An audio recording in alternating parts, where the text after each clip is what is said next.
Choix de la rédaction, on reparle football, cette compétition, cet Euro dispatché aux quatre coins du vieux continent avec cette bonne nouvelle, il y aura des supporters dans les stades. Dans son choix de la rédaction, Martin Choc rend hommage à deux contingents de supporters qui ont marqué la dernière édition, elle se déroulait en France.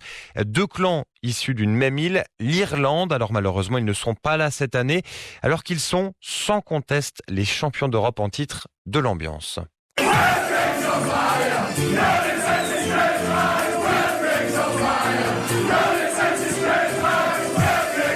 Will Griggs on Fire, reprise de Freed from Desire de Gala, un chant en l'honneur de l'attaquant nord-irlandais Will Grigg et qui restera comme l'hymne non officiel de l'Euro 2016.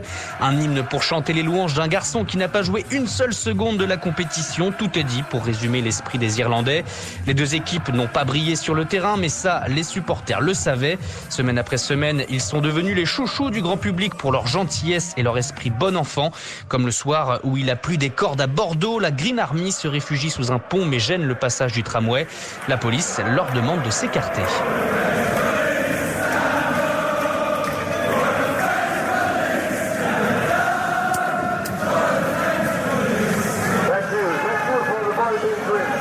Tout le monde se lève pour la police française. Les Irlandais adorent chanter, pas seulement avec la police, mais aussi avec les supporters des autres équipes.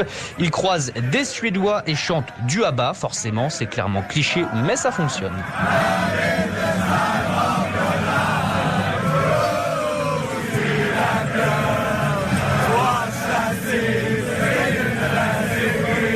Vous l'avez compris, les Irlandais aiment faire du bruit et mettre l'ambiance, mais pas toujours. Ils ont également su se faire discrets.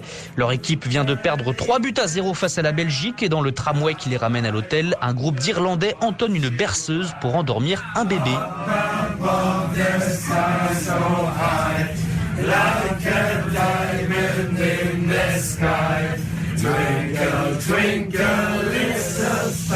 Bon, pas certain que ça ait marché, mais c'est l'intention qui compte.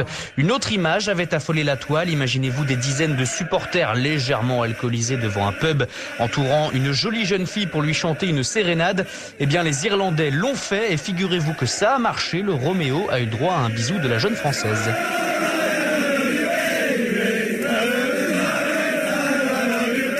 Et pour finir, mon image préférée, nous sommes dans les rues de Lille et si les équipes irlandaises ne marquent pas de but, eh bien les supporters s'en chargent. Le but du jeu est d'atteindre une fenêtre des derniers étages au-dessus des bars.